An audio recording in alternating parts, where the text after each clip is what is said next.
All right, so for those just joining us online, welcome. Um, we're here talking about whether or not the so-called Negroes should keep the Lunar Sabbath or not. Um, to get into that, we're critiquing a video from our brother Chaazawaan. We already did two parts showing that from the scriptures that the points he was trying to make using the particular scriptures, um, those scriptures were not proving those points, you know. So we're gonna finish out the critique, keeping in mind that even though the particular scriptures didn't prove the things that he was saying, we were still able to, out of what he was saying, glean that, the Most High established a week in the beginning of the world.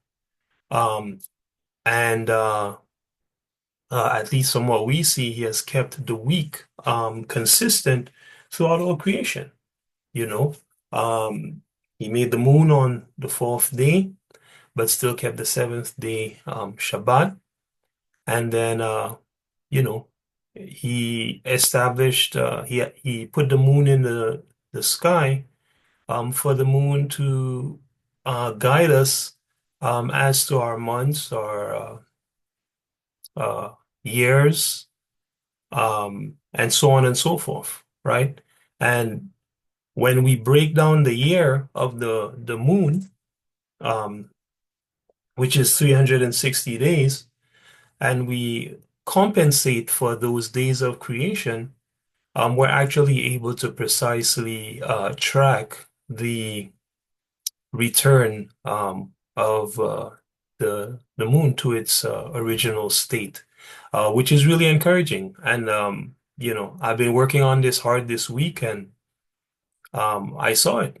Right, we're actually able to um, precisely track the states of the moon using our repeating 7-day cycle with the compensation that the Most High put in. I won't get into all the nitty-gritty. We can talk about it after the lesson, but we'll try to get through the rest of the lesson, see what else we can learn, how we can solidify our learnings. And then, after the lesson is done, then, we can sort of break that down. One second, family. Somebody's asking me for the link for the class.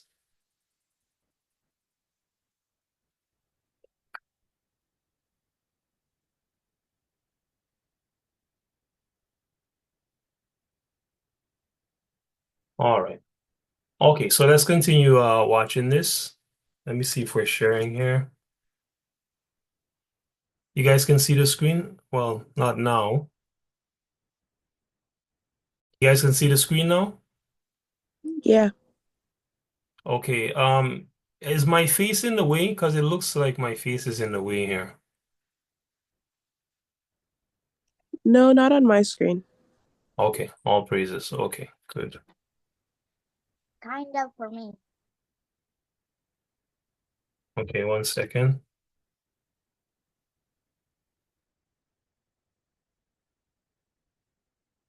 Hmm, just go with that.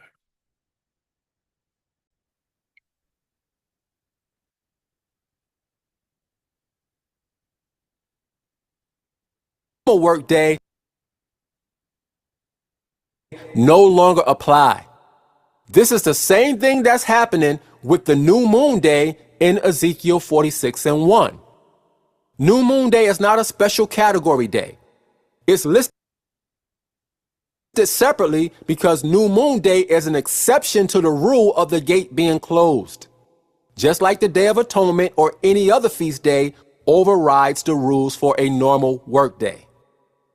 Now, before I continue, there's something that has to be explained. Many people don't realize that there are two different types of days translated as Sabbath in the Bible. When you deal with the weekly Sabbath, the Hebrew word is Shabbath. When you deal with the yearly Sabbaths, like the Feast of Unleavened Bread and the Feast of Tabernacles, for example, the Hebrew word for those Sabbaths is Chaazawaan. Now, in both cases, the word is translated into English as Sabbath, but there is a difference between a Shabbat and a Chaazawaan. For example, on a Shabbat day, like the weekly Sabbath, you can't cook, you can't kindle any fire at all, you can't gather sticks, you can't carry burdens out of your house, you can't do any manner of work at all. However, on a Chaazawaan day, you can cook, you can kindle fire, you can gather sticks, and you can carry burdens. But again, there's no distinction of these types of days in the English. It just says Sabbath for all of them. But in the Hebrew, one says Shabbat and the other says Chaazawaan. Let me give you an example. This is Exodus 35:3. It says, "Ye shall kindle no fire throughout your habitations upon the Sabbath day." So this is the weekly Sabbath. Now, if you can't kindle fire, obviously that means you can't cook either. Let's look at the word Sabbath in this verse. Notice it's the Hebrew word Shabbat. So we see that you are not allowed to cook or kindle any fire on a Shabbat day. Now, let's go to Exodus 12:3. This is in reference to the Passover and unleavened bread. It says, "Speak ye unto all the congregation of Israel, saying, In the 10th day of this month they shall take to them every man a lamb, according to the house of their fathers, a lamb for an house." So we had to choose a lamb for the Passover. Let's jump down to verse 6. It says, "And ye shall keep it up until the 14th day of the same month. And the whole assembly of the congregation of Israel shall kill it in the evening." Sorry, family. I just want to ensure that we are in the right spot here. Just gonna check real quick last week's lesson to make sure that we are in the right place.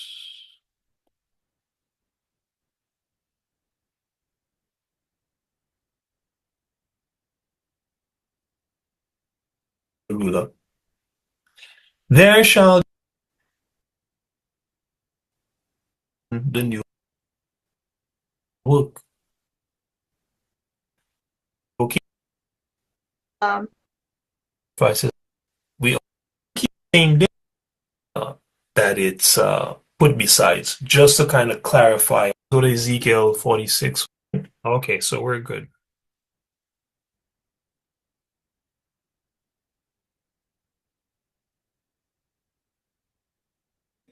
So we kept the lamb until the 14th day of the month at evening, which is the Passover.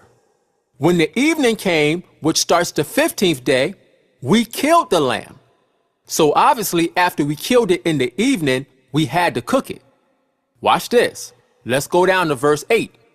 It says, "And they shall eat the flesh in that night." Here it is. "Roast with fire and unleavened bread, and with bitter herbs they shall eat it." So we were allowed to cook and kindle fire on this day. Let's go down to verse 10. It says, "And ye shall let nothing of it remain until the morning." We had to eat all the lamb that night.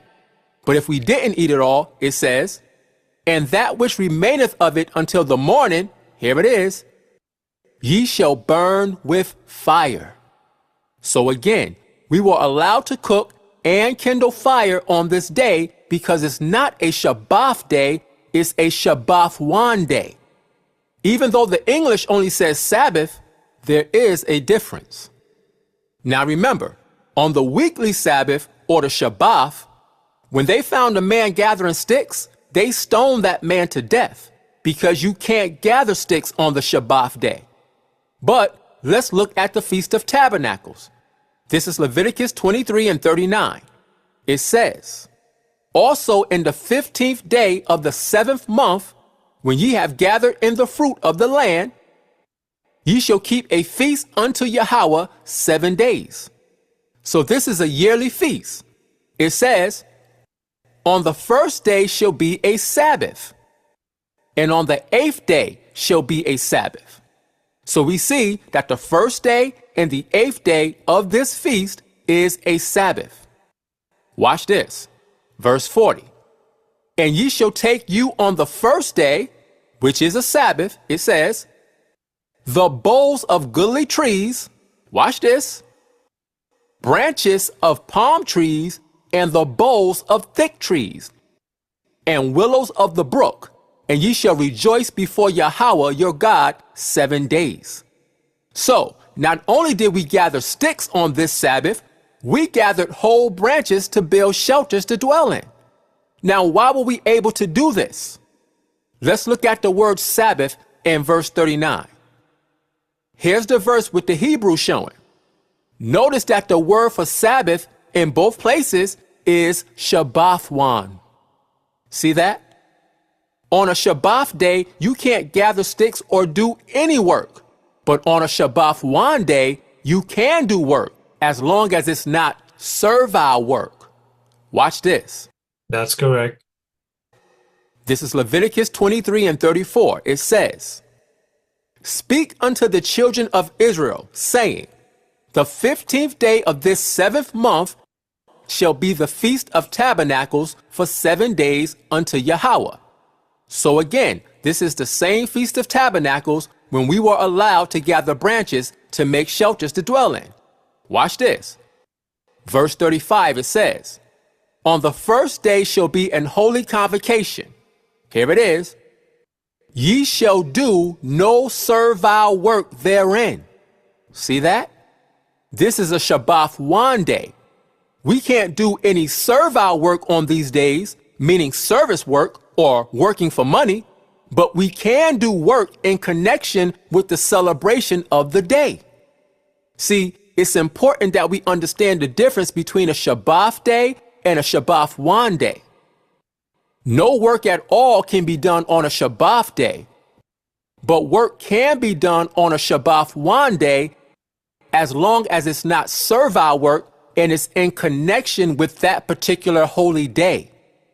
So now that we understand that, let's go to Amos chapter 8 and verse 5, because lunar Sabbath keepers often quote this verse, but they miss a very crucial point. It says, saying, when will the new moon be gone, that we may sell corn, and the Sabbath, that we may set forth wheat, making the ephah small and the shekel great, and falsifying the balances by deceit. So they say that this verse proves the lunar Sabbath doctrine because the new moon and the Sabbath are mentioned together. In other words, the people wanted the new moon to be gone because that was the Sabbath day. However, when you carefully research this verse, you find out that the new moon in this verse is a specific new moon. See, so I'm gonna address that. I don't believe that. I certainly don't see that within the scriptures. Um, I think we addressed that last week. Yeah, yeah, we did address that last week. We did address that last week, and we did a whole breakdown, showing that this wasn't talking about one specific new moon. This is talking about the new moon because the new moon, is classed like the Sabbath in many ways. The most important way being no servile work. Okay, so I might skip ahead this part. the problem is, new moon days are not Shabbat days. New moon days are Chaazawaan days. And there's only one new moon day in the year that servile work is not allowed on. I simply don't see that in the scriptures. I simply don't see that in the scriptures. Right. And again, we looked at it last week. So for those who, if this is your first video you're watching, just look at part 2. Watch this. Let's go to Leviticus chapter 23 and verse 24.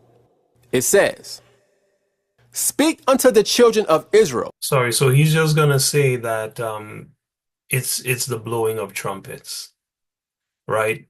And we looked at last week, whether or not the children of Israel would be um complaining about um just the Feast of Trumpets, man, and not being able to sell on the Feast of Trumpets.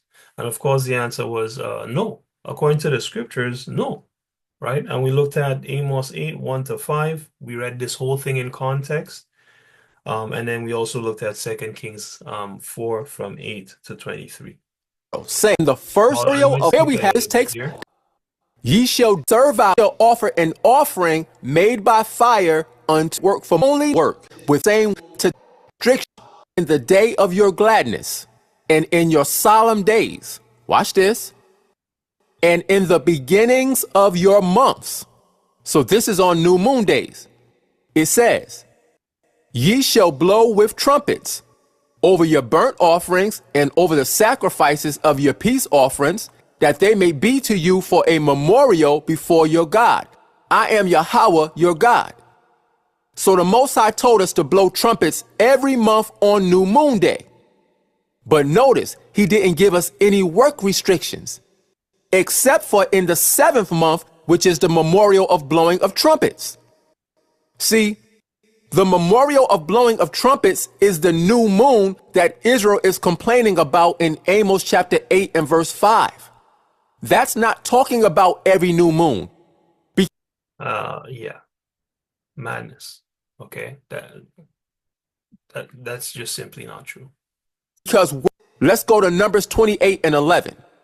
It says, and in the beginnings and beginnings on workings, and in the 15th day of this month, vacation. Watch this. Ye shall do no manner of servile work therein. See that?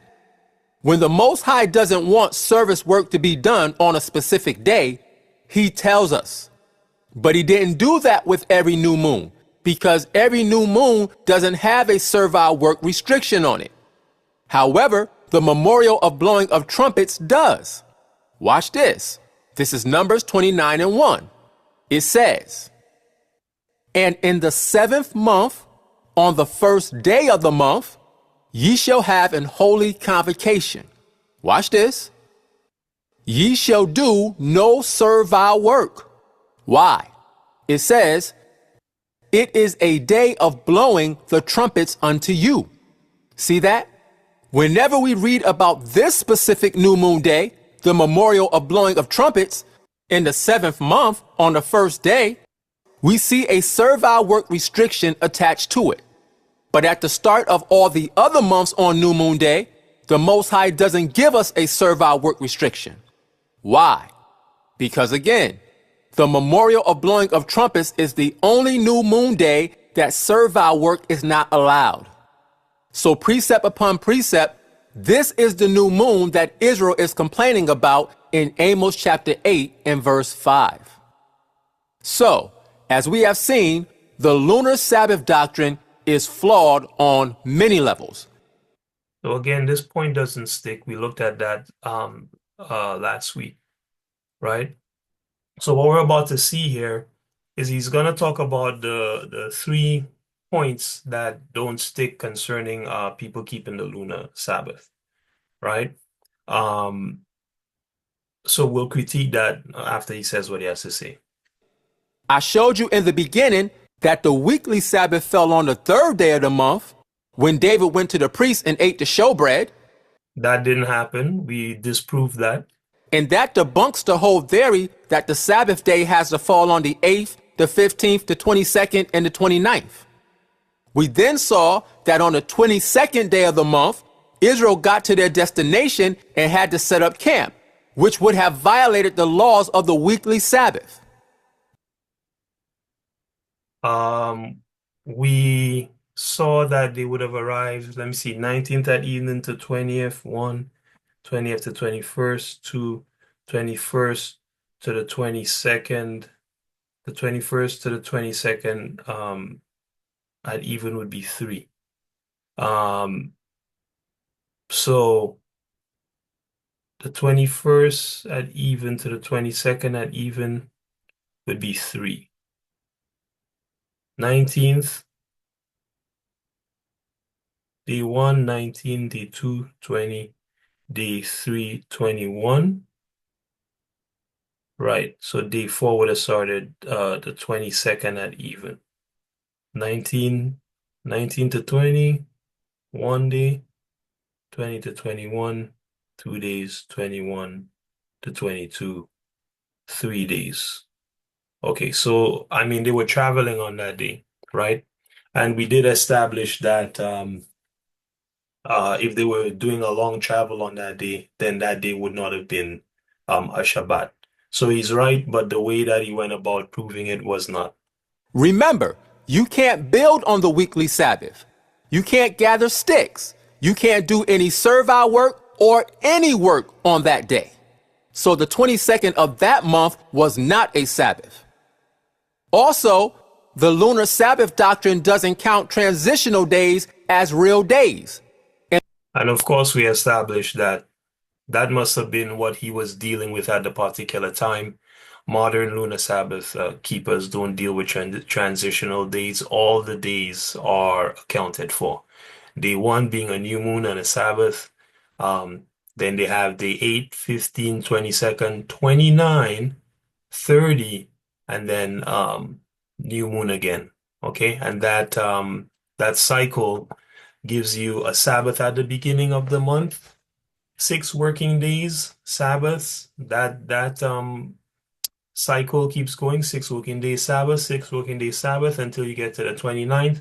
Then 1 day, which is a preparation day, and then back to the Sabbath again. So, that's old information that he's dealing with. So none of these arguments that he brought against the lunar Sabbath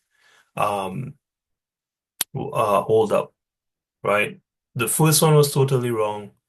The second one was correct, but not presented, in the way to actually prove that. And then the third one, of course, he's working with old information. So none of these hold up in this present time, right? And there is no scripture in the Bible to support that, not one. There are multiple problems with the Lunar Sabbath doctrine. That's just a few. So with that being the case, what day is the weekly Sabbath? It's no big surprise. It's Friday sundown to Saturday sundown. Now, I already know what a lot of people are saying. They're saying, show me the words Friday and Saturday in the Bible. All right, so family, pay attention, okay? Because now he's gonna start going into some historical documentation that even when I was keeping the lunar Shabbat, when I saw, I kind of had to look left and right because I really couldn't explain what was going on. I thought to myself, well, maybe our people were in sin, and so they were keeping the wrong Shabbat and this, that, and the other. But the brother's gonna show now some good evidence for the keeping of the weekly Shabbat. Okay, so pay attention. You're not going to find the words Friday and Saturday in the Bible. That's true. And I'm going to address that argument more specifically later on, because it's really not as strong of an argument as people think it is. But again, we don't find the words Friday or Saturday in the Bible, but that doesn't mean that it can't be proven. Because what we can do is link the Bible and history together to prove that the weekly Sabbath is Friday sundown to Saturday sundown. You see, in the very beginning, the Most High created a 7-day cycle, and that 7-day cycle has never been broken, contrary to what people might say. Now, let's deal with some history concerning the Sabbath day. Now, a lot of lunar Sabbath keepers say that Israelites learned the Friday sundown to Saturday sundown Sabbath while we were in the Babylonian captivity. And they say that we're still doing it that way because of that captivity. Now, that's a historical claim. So the first thing that we have to do is proof that that is not true. Let's go to the New Schaff-Herzog Encyclopedia of Religious Knowledge. This is volume 10, page 135, in regards to the Sabbath day. It says, "It is now held by many that the Sabbath is Babylonian in origin." So that's the claim people are making. Watch this. It says, "Consequently, the Babylonian Sabbath was a day of penance and the middle of the Babylonian month. So the Babylonians kept their Sabbath day once in the middle of the month." That doesn't sound like Friday sundown to Saturday sundown to me. Let's keep going. It says, "It has also been held that the 7th, 14th, 21st, and 28th days of the month, designated as ill-omened, were the Babylonian Sabbaths. But for this argument, there is no evidence. In other words, there's no historical proof that the Babylonians kept their Sabbaths on those particular days." It says, "And it must accordingly be assumed that the 15th day of each month was the Sabbath of the Babylonians." This is important because a lot of people are reading random websites about the Babylonian Sabbath and they're getting the wrong information. We see here that the Babylonians actually kept the Sabbath in the middle of the month on the 15th. It says, "This day was reckoned that of the full moon." So their Sabbath day was based on the full moon.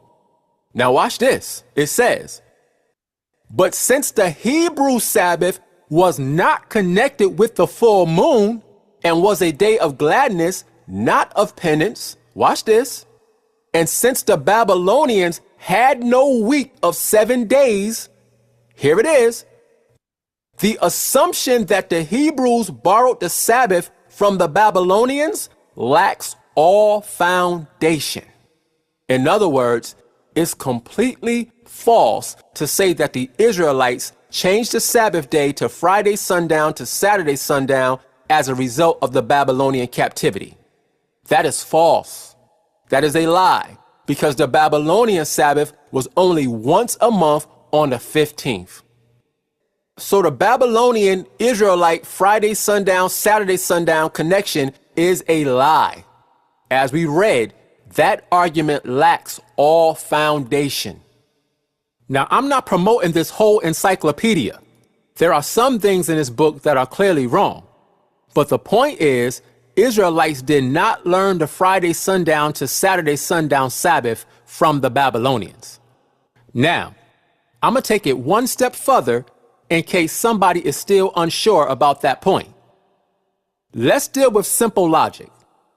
If the Sabbath day was changed after the Babylonian captivity, that would mean that the Jews who went back into the land after the Babylonian captivity was keeping the Sabbath day the wrong way. Now, if that's the case, why did Yahushua keep it on the same day and same time as the other Jews when he came on the scene? We know that the Sabbath day is part of the law and that Yahushua was sinless. So if the Jews was keeping it the wrong way, he would have corrected them. However, we see him keeping it right along with them at the same time. This is Luke chapter 4 and verse 16. It says, "And he," Yahushua, "came to Nazareth, where he had been brought up. And as his custom was," watch this, "he went into the synagogue on the Sabbath day and stood up for to read." Now, when he went in that synagogue, he wasn't in there by himself. The other Jews was there with him. This verse proves that the Jews in the land were keeping it the right way. Because if they wasn't, Yahushua would not have kept it with them. Now, this is beautiful because we have historical records from the 1st century that show us that Yahushua and the other Jews kept it from Friday sundown to Saturday sundown. But before I go there, I'm clearing all the objections out of the way. Now, a lot of people talk about the Romans and the 8-day week calendar that they used. So they say the Israelites could not have kept the 7th day Sabbath based on a calendar because the Romans had an 8-day week calendar. But what they don't know is that the Romans also had a 7-day planetary week calendar at the same time. Look at this. This is a book called Sunday in Roman Paganism by Robert Leo Odom. This is page 77. At the top, you see it says, Planetary Week in the 1st century BC. So this calendar goes back to the 1st century. Down here it says, and just to be clear, that's 100 BC, okay? 100 BC, before Yahushua shows up on the scene. Sabine calendar. It says, in 1795 were found the marble fragments of what is known as the Sabine calendar, Fasti Sabini, in a place in central Italy. So these are fragments of an old Roman calendar. It says, these portions represent the months of September and October in the Julian calendar. The experts in this type of archaeological finds have declared them to belong to the reign of Augustus Caesar. Now, the Julian calendar was established in 46 BC, but this calendar was established under the reign of Augustus Caesar. When? It says, and that they were in use between 19 BC and 4 AD. 19 BC is after 46 BC. And more importantly, 19 BC is before the birth of Yahushua, which means that when he came on the scene in the 1st century, this calendar was in use. Now, what's so special about this calendar? Let's go to another book called Famous First in the Ancient and Greek World. This is page 116. The heading says, the first reference to a 7-day week. So we're about to read about an historical reference to a 7-day week calendar used in Rome. It says, an inscription, CIL 1.220, watch this, dated between 19 BC and AD 14, preserving the remains of a Sabine calendar. So this is the same calendar. Watch this. It says, is the earliest known public record of a 7-day week. So this calendar was a 7-day week calendar. And again, the starting point for this calendar is 19 BC. That is before the birth of Yahushua, which means that when he came on the scene, there was a 7-day week calendar in use. So yes, there was an 8-day week calendar, but there was also a 7-day week calendar being used at the same time. Now in this book, they show how the two calendars were used together. It says, the calendar as reproduced by Balsdon 62. Now, let's read the paragraph. It says, where the first column represents the 7 days, so that's the 7-day week, it says, the second column, the nundinum, 8-day cycle in which the 8th day was a market day, it says, the third column represents days on which business could or could not be transacted. Now, let's look at the first column, which is a 7-day week. Notice that you have 7 letters that each represent a day of the week. E, F, G, A, B, C, D. That's 7 days. And then the cycle starts over again back at E. E, F, so forth and so on. That was the 7-day week in Rome. Now, let's look at the middle column, which is an 8-day week. Notice that you have 8 letters that each represent a day of the week. A, B, C, D, E, F, G, H. That's 8 days. And then the cycle starts over again back at A. So we clearly see that there was 2 calendars being used in Rome during the 1st century. way before the time of Constantine in 321 AD. Now, when you look at these two calendars, notice that they don't line up the same. The 7-day week calendar is on a totally different cycle. See, the Israelites in Rome didn't use the 8-day week calendar. We used the 7-day week calendar because the Most High gave us a 7-day week cycle in the very beginning. Now, here's the thing about it. When you do the research, you find out that it was because of Israelite influence that the Romans switched over to our 7-day weekly cycle. They didn't influence us, we influenced them. Josephus spoke about this in his book, and he lived in the 1st century also. This is from the Works of Josephus, Against Apion, Book 2, page 811, Section 40, subsection 282. It says, "Nay, further, the multitude of mankind itself have had a great inclination of a long time to follow our religious observances." Watch this. "For there is not any city of the Grecians, nor any of the barbarians, nor any nation whatsoever, whither our custom of resting on the 7th day have not come." So here we see Josephus testifying to the fact that the 7th-day Sabbath influenced all the nations we came in contact with, and even the whole world for that matter. So no, we did not follow the Romans. They actually followed us. So now that we know there was a 7-day week calendar in use in Rome during the 1st century, let's prove that Saturday is in fact the Sabbath day. That's Friday sundown to Saturday sundown, because biblical days start in the evening. Friday sundown is the start of Saturday. Now, historically, we know that the Roman day of Saturn is the same thing as modern day Saturday. That's where the name comes from.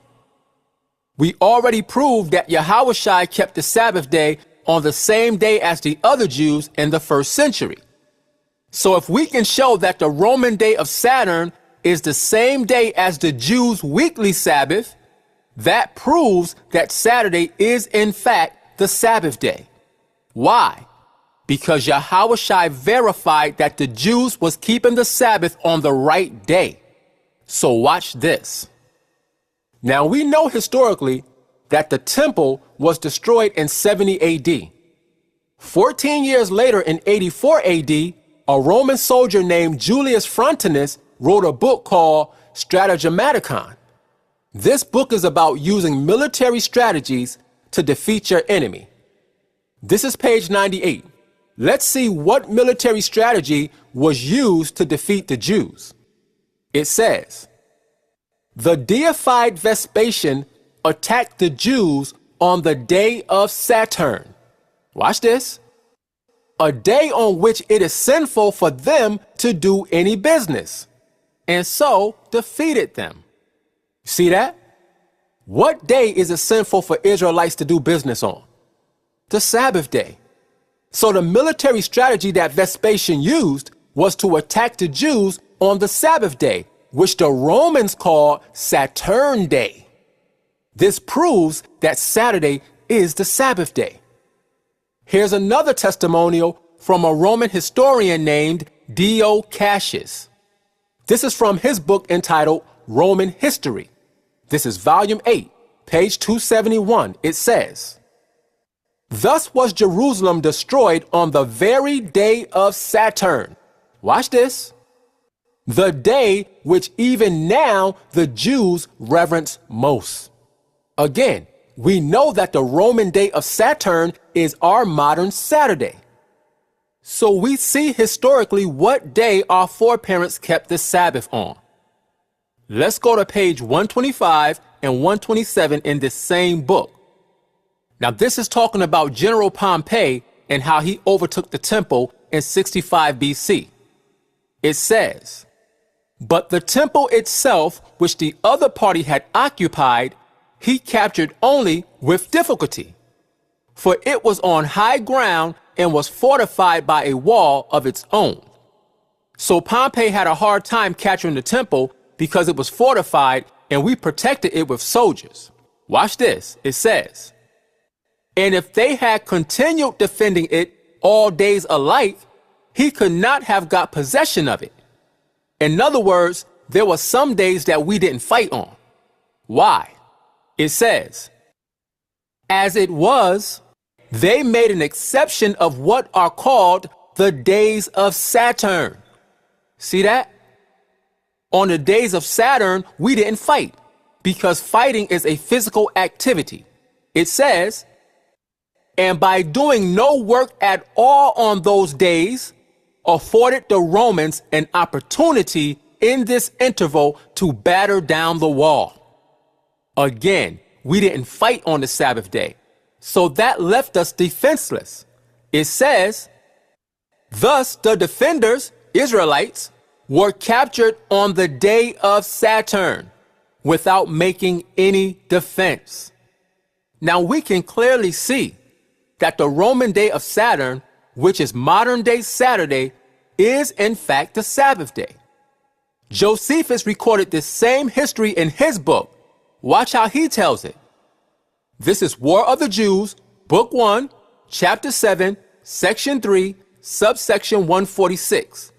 It says, nor had the Romans succeeded in their endeavors had not Pompey taken notice of the 7th days. See that? Notice that Dio Cassius, being a Roman, called it the days of Saturn, but Josephus, being a Jew, called it the 7th days. It says, on which the Jews abstained from all sorts of work on a religious account, and raised his bank, but restrained his soldiers from fighting on those days. Again, Pompey wouldn't attack us on normal work days because we would fight back. It says, for the Jews only acted defensively on Sabbath days. You see? So again, we see Josephus, a Jew who lived during the time of Yahushua, connecting the Israelite Sabbath day with the Roman day of Saturn. It's the same day historically. We didn't fight on the Sabbath days because fighting is a physical activity. The Romans knew that, so they attacked us on our Sabbath day, which they called the day of Saturn. It's the same day.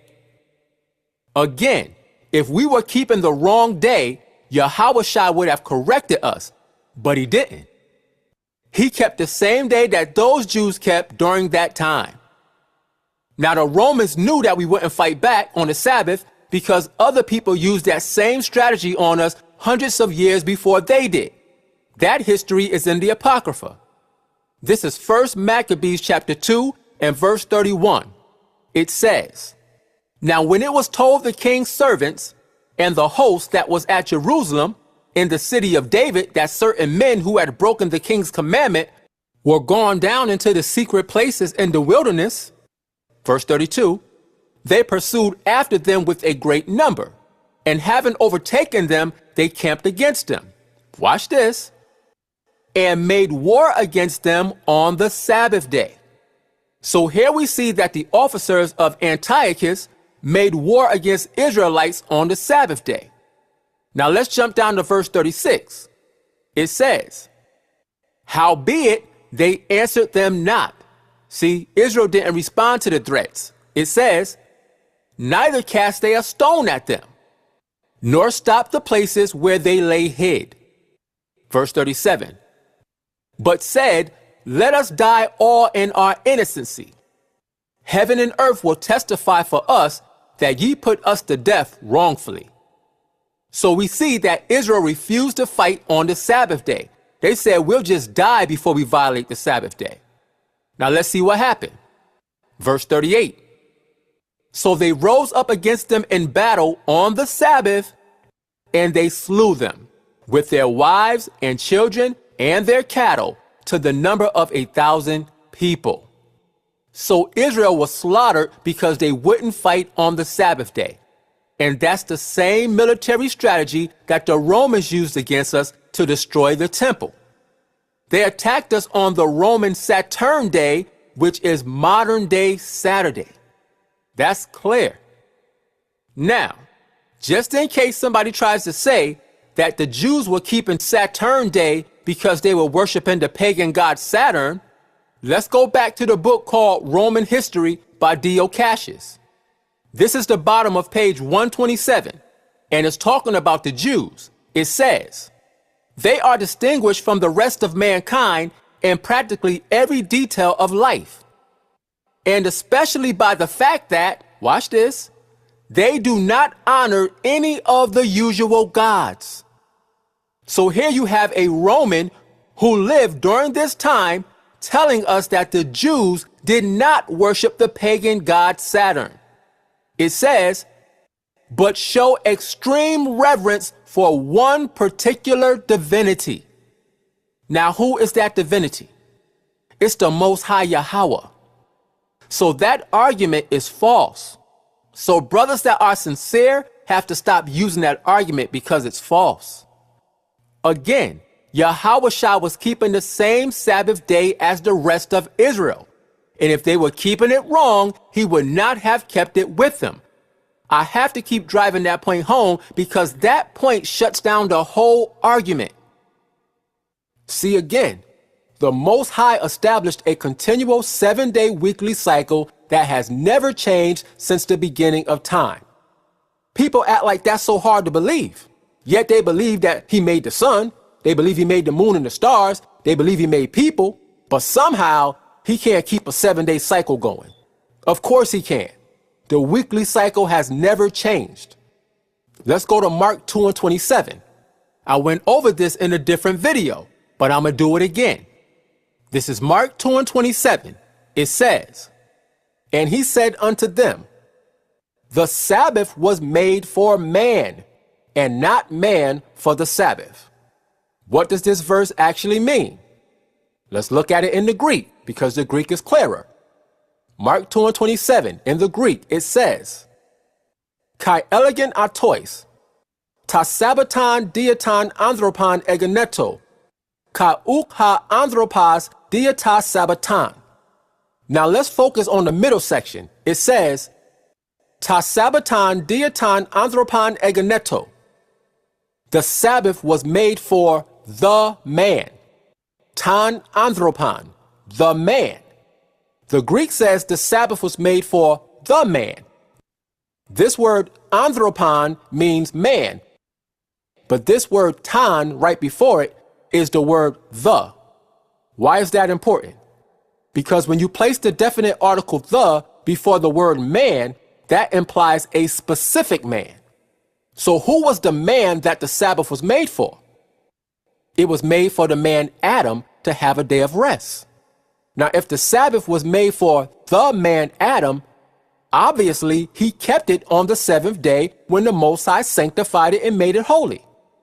So how did the Sabbath jump from the seventh day when Adam kept it to now being kept based on the new moon? That doesn't make sense. Remember, the Sabbath day was established 3 days after the moon was created. So it doesn't make any sense that it would have changed to a different day later on.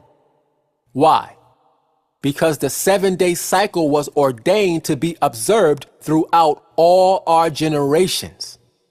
So that means that the Sabbath day that Yahweh kept is the same Sabbath day that Adam kept. Therefore, it has never changed since the beginning of time. Now, even after all this information, some people will still say time has been lost and we don't know what day it is now because the calendar was changed a bunch of times. So let's deal with the calendar change argument. One of the verses that lunar Sabbath keepers use is Daniel 7:25. Let's read it. It says, and he shall speak great words against the Most High and shall wear out the saints of the Most High. Here it is. And think to change times and laws. Now, I agree with this verse. Time has been changed, but the changes in time have not affected the Sabbath day. Watch this. Let's go into some history pertaining to this topic. Because people always talk about the changeover from the Julian calendar to the Gregorian calendar, but they don't bring out the actual history of how the Gregorian calendar was established. All you hear is, you're going by the Gregorian calendar. Listen, it's true that the Gregorian calendar is a new calendar, but the adoption of it did not affect the weekly cycle at all. That is what actually matters. Not who made it or how new it is. The question is, did the 7-day weekly cycle change? That is the question. And the answer is no, it did not. So what actually happened? This is what happened. In 1582, Pope Gregory XIII instituted his calendar by jumping ahead 11 days numerically. The 7-day weekly cycle was not affected. The order of Sunday, Monday, Tuesday, Wednesday, Thursday, Friday, and Saturday was not affected. He only changed the numbers of the days. It was Thursday, October the 4th, and the next day would have been Friday, October the 5th. But instead, it became Friday, October the 15th. So 11 numerical days were added, but the order of the days of the week did not change at all. The weekly cycle stayed exactly the same. Look at this calendar. This is a picture from when the calendar change was made in October in the year of 1582. Notice, it was Thursday, the 4th under the Julian calendar, and the next day it was Friday, the 15th under the Gregorian calendar. 11 numerical days were added, but the weekly cycle did not change. It still went from Thursday to Friday. Now, England waited until 1752 to change over to the Gregorian calendar, and they made the same adjustments by jumping the days ahead numerically. But again, the weekly cycle did not change at all. That is the history of what happened. So, the cycle of days that we are on now is the exact same cycle of days that Yahushua was on under the Julian calendar. So we do know what day it is because we have the historical records. Now, who was the man that actually put the Gregorian calendar together? His name was Aloysius Lilius. When the Catholic Church brought him in to come up with the new calendar, there was various ideals tossed around about how it should be done. But there was one ideal that never came up. Look at this. This is the Catholic Encyclopedia, Volume 9, page 251, under the heading Lilius. Now, this is in reference to the changeover to the Gregorian calendar. It says, thus, every imaginable proposition was made. Watch this. Only one ideal was never mentioned. It says, the abandonment of the 7-day week. You see? So it was never even an option to change the weekly cycle when they switched to the Gregorian calendar. They never even considered it. Now, this is what the people said who actually did it. This is not just somebody repeating something that they heard. This is the history right here. They kept the same weekly cycle. Now, earlier, I said I was going to address the argument when Lunar Sabbath keepers say, show me the words Friday and Saturday in the Bible. To be honest, that's a silly argument because there are many modern words that we don't find in the Bible, yet we clearly know what the Bible is saying, even though those words are not there. So that argument really has no weight. See, it's true that the pagan names that are given to the days of the week are not in the Bible. However, those names are just placed on top of the corresponding numbers. For example, they took day 1 and put the name Sunday on it. That doesn't mean it's not day 1. People call it Sunday, but it's still day 1. People call it Thursday, but it's still day 5. People call it Saturday, but it's still day 7. So you don't have to literally see the words Friday and Saturday in the Bible. That's a weak argument, especially when you know the history. Let's go to the Catholic Encyclopedia. This is Volume 3, page 740, under the heading Chronology. It says, "The days of the week are numbered according to their natural order.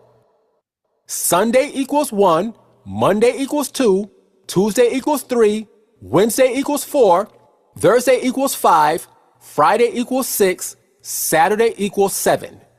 That is not hard to understand. It goes on to say, "It is to be noted that in the Christian period, meaning since the time of Yahushua, watch this, the order in the days in the week has never been interrupted. So the same day that we call Saturday now is the same day that was Saturday back then, but the Romans called it Saturn Day.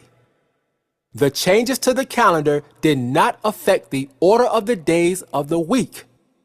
It says, "Thus, when Gregory the 13th reformed the calendar in 1582, Thursday, the 4th of October, was followed by Friday, the 15th of October. So we see the same consistent history being taught. So again, we do know what day it is because we have the historical records to prove it. Now here's the thing. I don't care about the Gregorian calendar, but that's not the point. The point is, trying to calculate the weekly Sabbath based on the new moon will never work because the Sabbath comes around consistently every 7 days.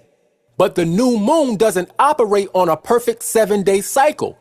You will never get a continuous 6-day work, 1-day rest cycle using the new moon. You will always need to add 1 or 2 extra days at the end of every month to make it work. So again, the whole, "You're using the Gregorian calendar," that argument doesn't actually mean anything when you understand and know the history. Now, let me explain something that needs to be understood. I also want to comment on that and just say, I mean, the brother's right. The 7-day cycle has been going on since day one. And the Most High put it at the very beginning of the Bible. So literally, if you take a 7-day cycle and just make like a grid with 7 days on the grid, let me see something here. You can easily track what's going on, right? Just like, and this is exactly what our calendars are, right? Right? It's literally just a grid with 7 days, and then you just keep going down. So you can do your years, you can do everything, knowing that this thing is consistent, the repeating 7-day pattern, right? And from the very beginning, the repeating 7-day pattern was there, and the month started on the 4th day of that repeating 7-day cycle. So our years with the moon happened within the repeating 7-day cycle, not out of it. Okay. All right. So, you know, it is what it is, right? The days of the week do not run parallel with the days of the month. For example, the first day of the month is based on the new moon. That is correct, because the new moon determines a new biblical month. So we need to know when the new moon is because the yearly feast days are linked to the moon. Watch. This is Ecclesiasticus 43 and verse 7. It says, "From the moon is the sign of feast." You see? So all the feast days are linked to the moon. However, the weekly Sabbath is not linked to the moon. See, the weekly cycle and the monthly cycle are 2 different cycles. That's right. Even though New Moon Day is the first day of a biblical month, the new moon can come in on any day of the week. Because the weekly cycle is a continuous 7-day cycle that is not affected by the moon or anything else. The Most High established that in the very beginning. That's why 3 days had already passed before the moon was even made. So the days of the week are separate from the days of a biblical month. Here's an example. If the new moon comes in on the 3rd day of the week, the next day is not the 2nd day of the week, it's the 4th day of the week. Why? Because the 7-day cycle has to complete itself. There is always 7 days in a week. In fact, the word week means 7. So there must be a completion of 7 days, over and over and over again. The moon does not change that pattern. There is no scripture in the whole Bible that justifies a full 7-day week not being completed. So the new moon does not cut short 1 week and start a brand new week over, because there must be a completion of the full 7-day week cycle. Now, let's go into this book called The Works of Philo. Who was Philo? Philo of Alexandria, also called Philo Judaeus, was a Hellenistic Jew who lived in Alexandria, in the Roman province of Egypt. He was born in 25 BC and he died in 50 AD. Philo was a Jew who lived in the 1st century during the time of Yahushua. He is a credible witness as to when and how the Sabbath was kept. Why? Because he was there and he wrote about it. Now let's go to the section of this book called On the Creation. This is page 18, section 128, and it's talking about the number 7 and the Sabbath day. It says, "These things and more are said in a philosophical spirit about the number 7, on account of which it has received the highest honors in the highest nature. And it is honored by those of the highest reputation among both Greeks and barbarians, who devote themselves to mathematical sciences." Watch this. It says, "It was also greatly honored by Moses, a man much attached to excellence of all sorts, who described its beauty on the most holy pillars of the law, and wrote it in the hearts of all those who were subject to him." Watch this. "Commanding them at the end of each period of 6 days to keep the 7th holy." Notice it says at the end of each period of 6 days, meaning there always has to be a consecutive period of 6 days in between each Sabbath day. The 7-day cycle cannot be broken because the Most High established that in the beginning. You can't throw a transitional day in the mix because that changes the whole cycle. As we saw earlier, if you follow the lunar Sabbath, the holy 7-day cycle is broken at the end of every month. If you count the 2 transitional days as work days, that would give you a 2-day work week. And that's just ridiculous. You must have 6 days between each Sabbath day. Thus saith the Most High Yahweh. And if anybody says anything different, then you're going directly against the Most High himself. This is Leviticus 23 verse 3. It says, "6 days shall work be done, but the 7th day is the Sabbath of rest." That's plain. There must be 6 days between each Sabbath day. Not 1 day, not 2 days, not 4 days, 5 days. There must be 6 days between each Sabbath day. Now, if you say something different, you're going against the Most High's word. It's really that simple. Now, let's get one more passage from this book. This section is called The Second Festival. Sorry, I just want to comment on that. The brother say, if you say something else, you're going against the Most High's word. But remember, also, the Most High tell you that a few things. We'll look at two of them.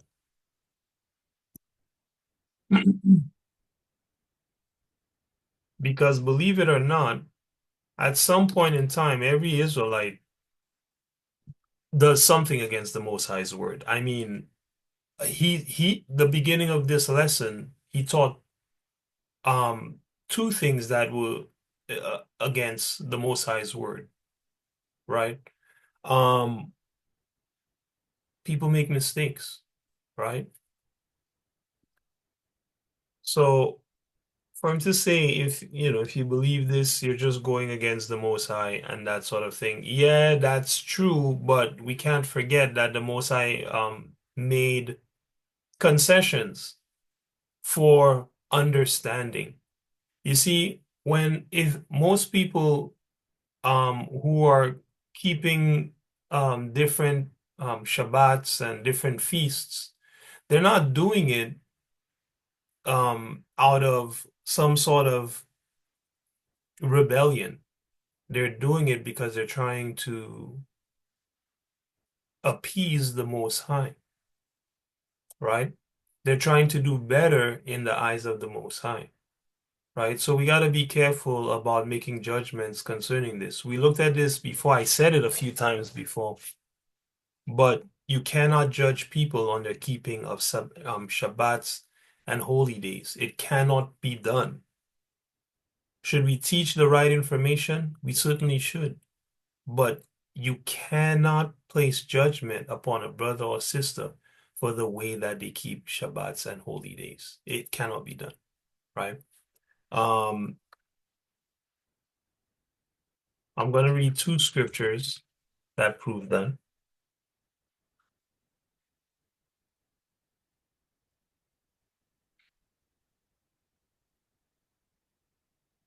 Now, this was talking about people eating particular things. One person eating meat and another person, you know, not eating meat, right? Um, One person keeping, say, a thing like an anniversary, and another man not keeping it. One person eating certain things, and another person not eating it, right? And here was the conclusion of the matter, right? It says in Romans 14 from verse 2, it says, "For one believeth that he may eat all things, another who is weak eateth herbs." Again, the all things meaning all things clean.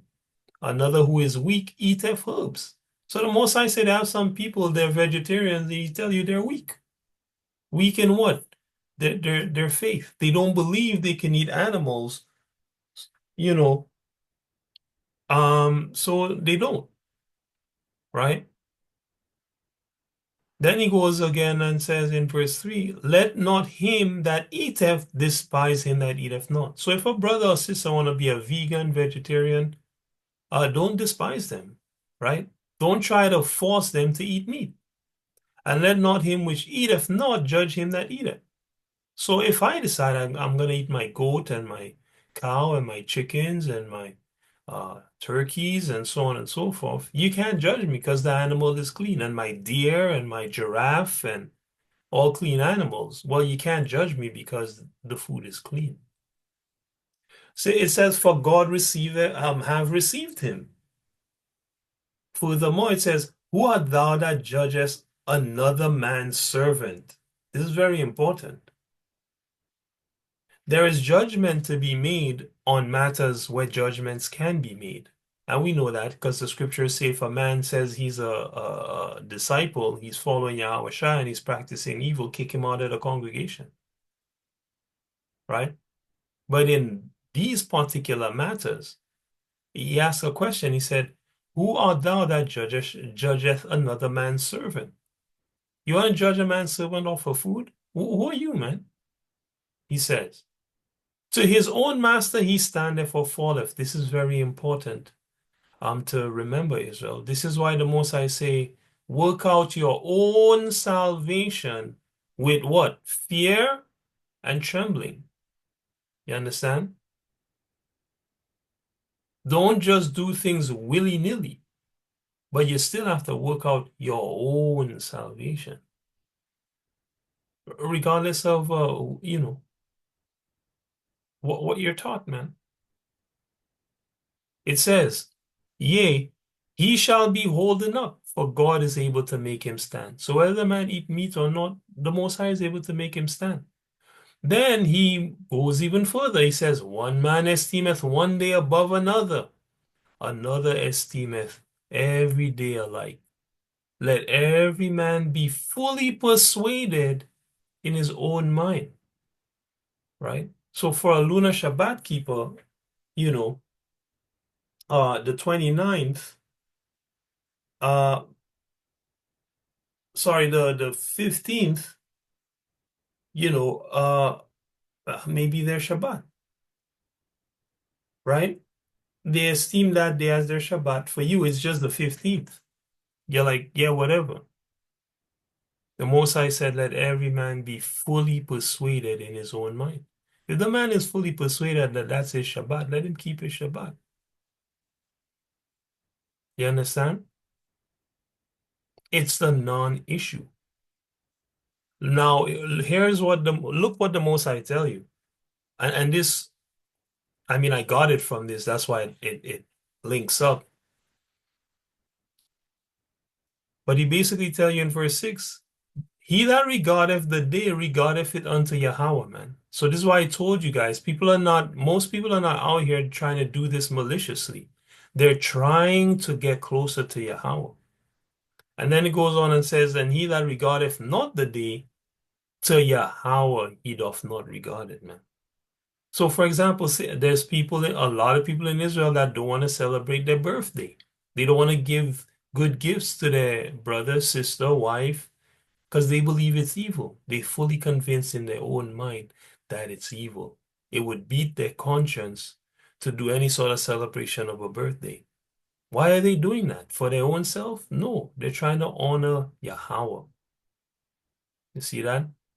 So they're not regarding that day, and they're doing it for Yahweh. And the Israelites that do keep their birthday, when you ask them, they're telling you, why should I not be grateful for a day when Yahweh gave me life? Why shouldn't I show gratitude to him for this particular person?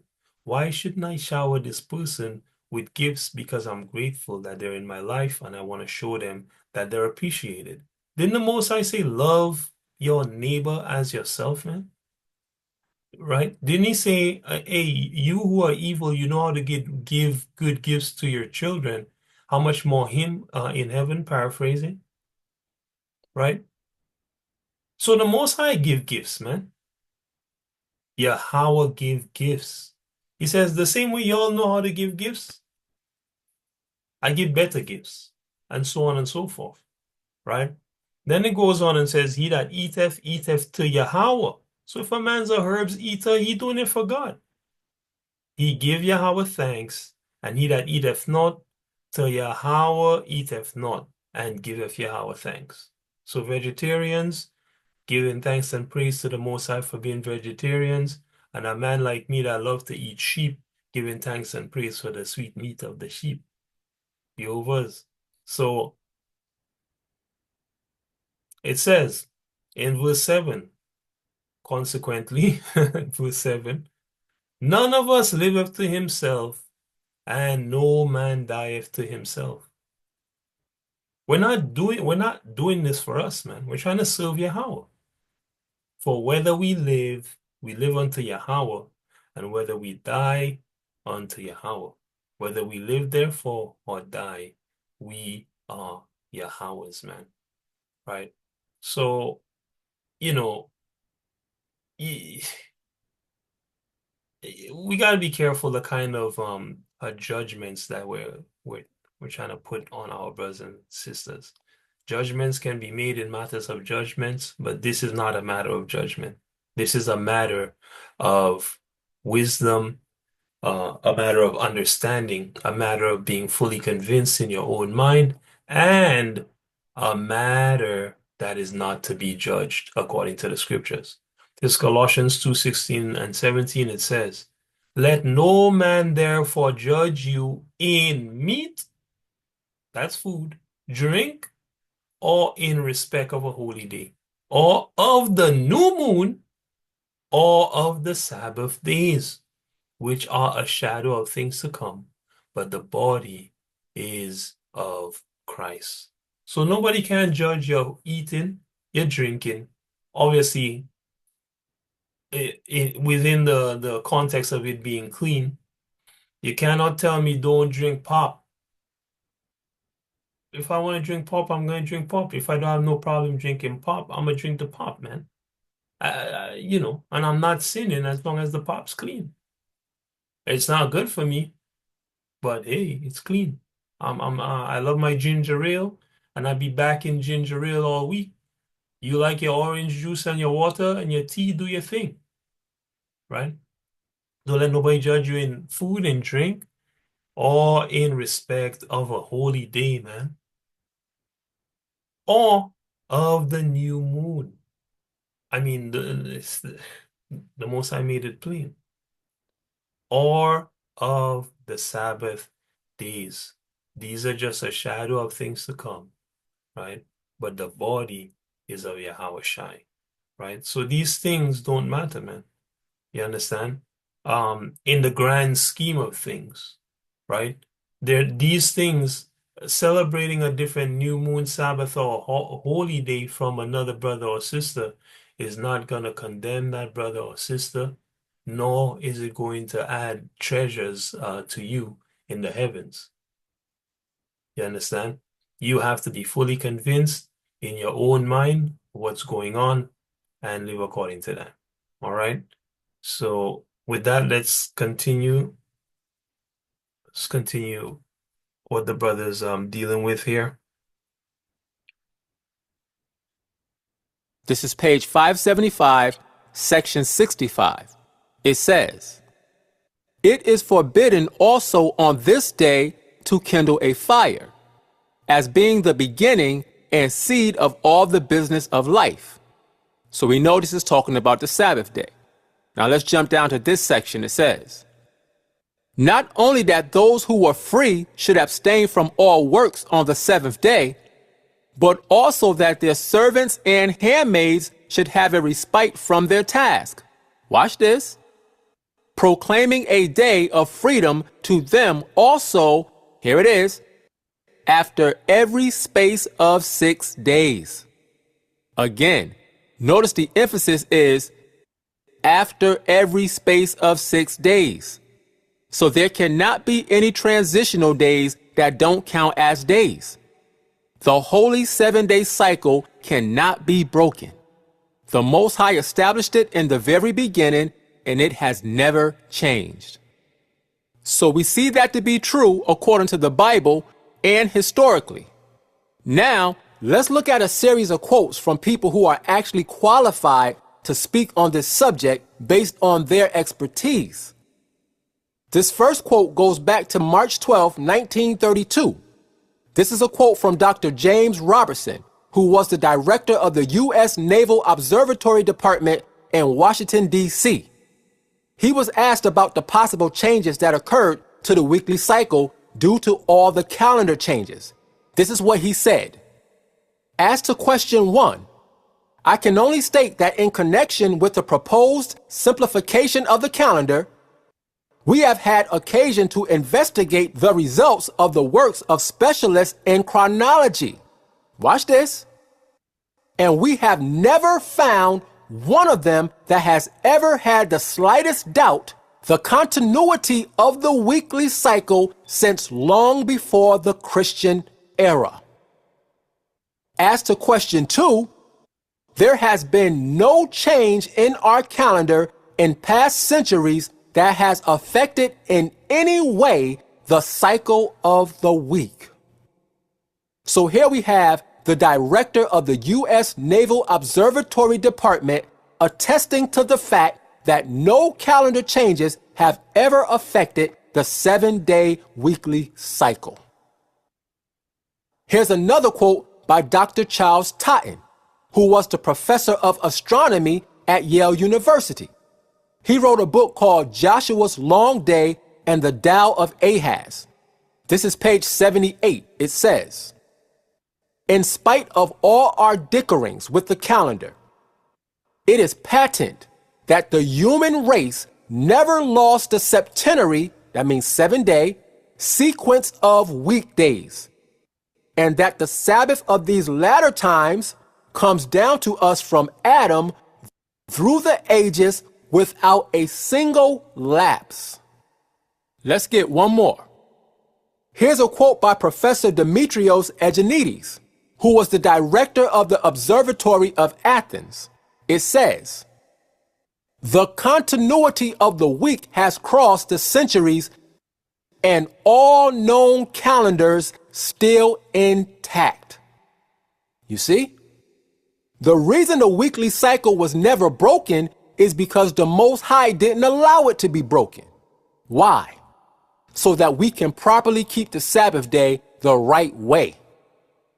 Now, with everything we looked at, it should be clear that the Sabbath day is Saturday, which is Friday sundown to Saturday sundown, because again, a biblical day starts in the evening when the sun goes down. Let me show you that. This is Leviticus 23 and 27. It says, also on the 10th day of the 7th month, there shall be a day of atonement. It shall be an holy convocation unto you, and ye shall afflict your souls and offer an offering made by fire unto Yahweh. So notice it says that the Day of Atonement starts on the 10th day. Now let's go down to verse 32. This is still talking about the Day of Atonement, which is on the 10th day. It says, it shall be unto you a Sabbath of rest, and ye shall afflict your souls. Watch this. In the 9th day of the month at even, from even unto even shall ye celebrate your Sabbath. Now, why does this verse say that the Day of Atonement starts on the 9th day at even, but verse 27 says it starts on the 10th day? Because the 9th day at evening is the start of the 10th day. Biblical days start at evening time, not at nighttime and not in the morning. Biblical days start at evening time when the sun goes down. Watch. This is Deuteronomy 16 and 6. It says, but at the place which Yahweh thy God shall choose to place his name in, there thou shalt sacrifice the Passover at even. So we see that the Passover is sacrificed at evening time. When is evening time? It says, at the going down of the sun, at the season that thou camest forth out of Egypt. So evening time is when the sun goes down, which is a brand new day. Watch. Let's go to Luke chapter 13 and verse 10. It says, and he, Yahushua, was teaching in one of the synagogues on the Sabbath. Verse 11. And behold, there was a woman which had a spirit of infirmity 18 years, and was bowed together, and could in no wise lift up herself. So Yahushua was out teaching on the Sabbath day, and he saw this woman that was sick. Now let's go down to verse 13. It says, and he laid his hands on her, and immediately she was made straight, and glorified the Most High. Now watch this, verse 14. And the ruler of the synagogue answered with indignation. Watch this. Because that Yahushua had healed on the Sabbath day. So the rulers had a problem with Yahushua healing people on the Sabbath day. What else did the ruler say?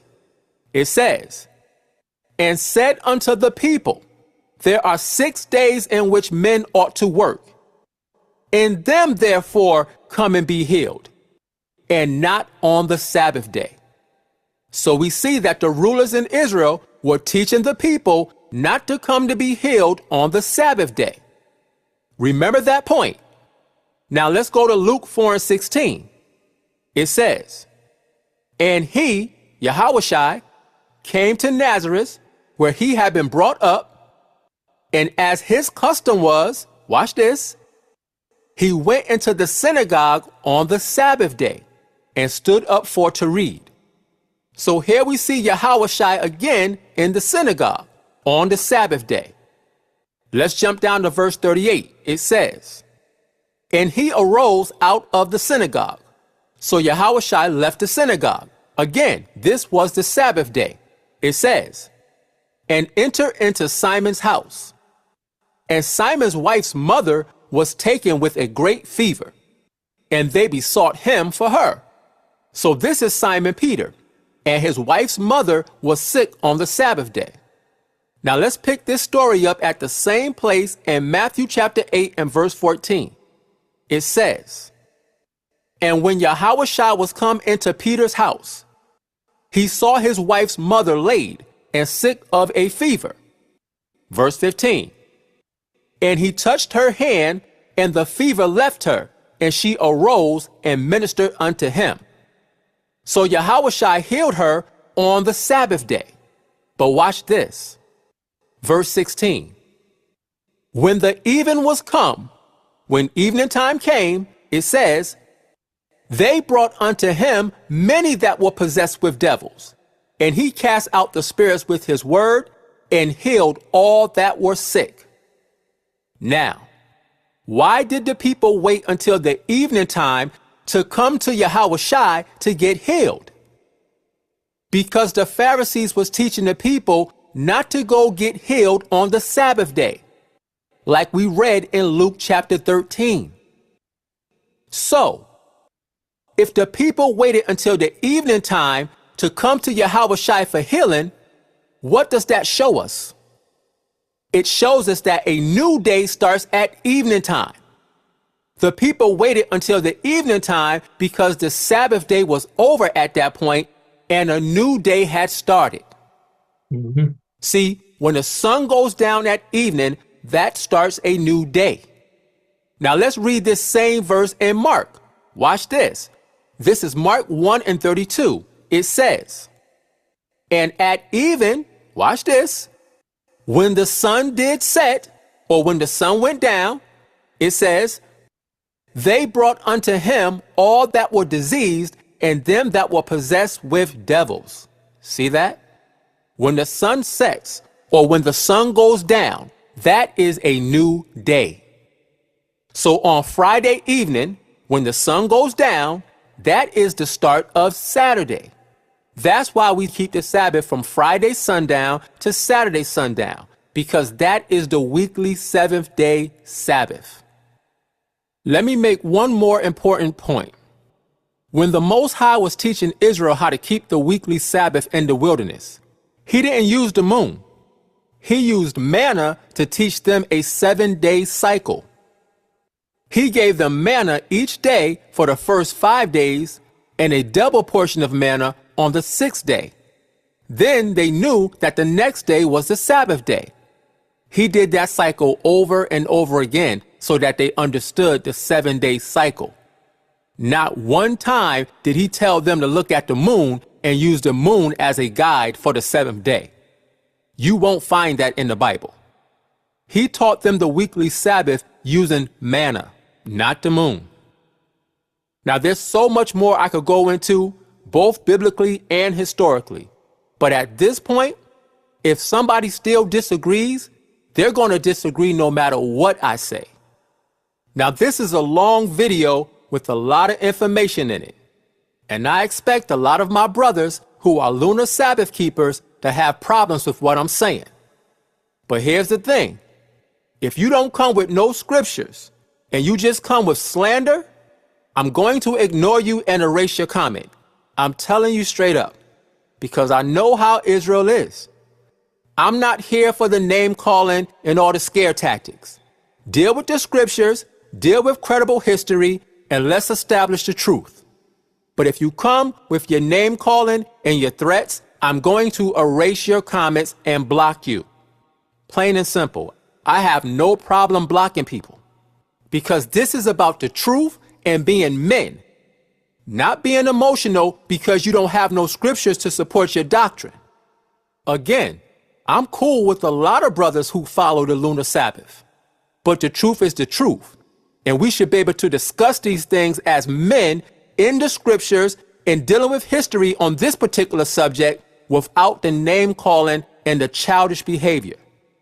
I'm sick of us talking about we the greatest people on the face of the earth, and we can't even conduct ourselves in a mature manner when it comes to a disagreement. Overly emotional and acting like children. We got to do better than that. So I hope somebody got some understanding from this video. And with that, I say, Shalom. All right, family. So everybody can hear me?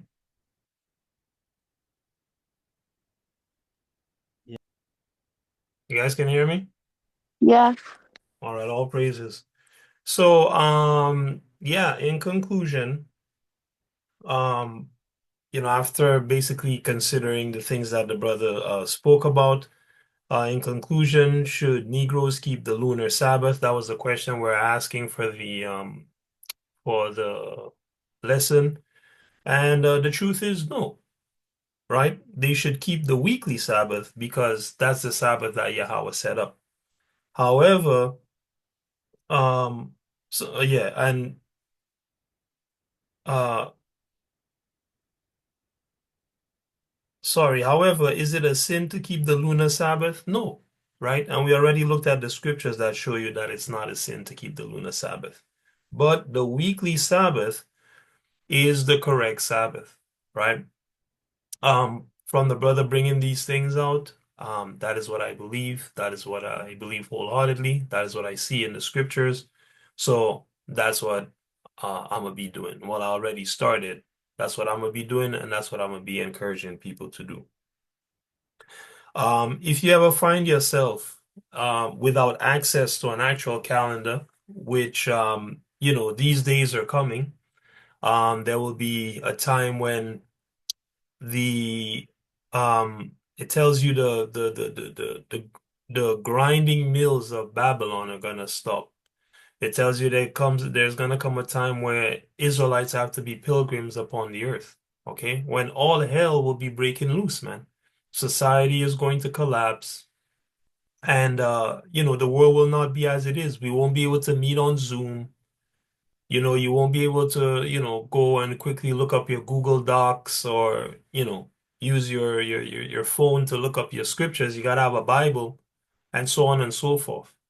If you ever find yourself without access to a calendar, either during those times or in these times for any particular length of time, the cool thing is that you can always use the celestial bodies to find the weekly Sabbath, the moon specifically, right? Um, by just remembering the moon was created on the fourth day of creation, right? Um, you can count um the 16th day after the full moon, right? Because the full moon is easiest to see. So 16 days after the full moon would be the new month, right? And you can go from there. Okay. You can mark that as the fourth day of the week, that new month. You can mark that as the fourth day of the week. According to the same pattern as creation week. Okay. And then from there, keep your weekly cycle going. And let me show you guys sort of what I'm talking about so that nobody's confused. Where is it?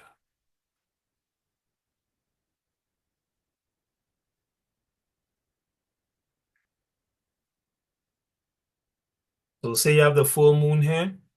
This would be 7 days, 14 days, 15 days, the 16th day. That even would give you your new month. Okay. So you can just calculate from there, right?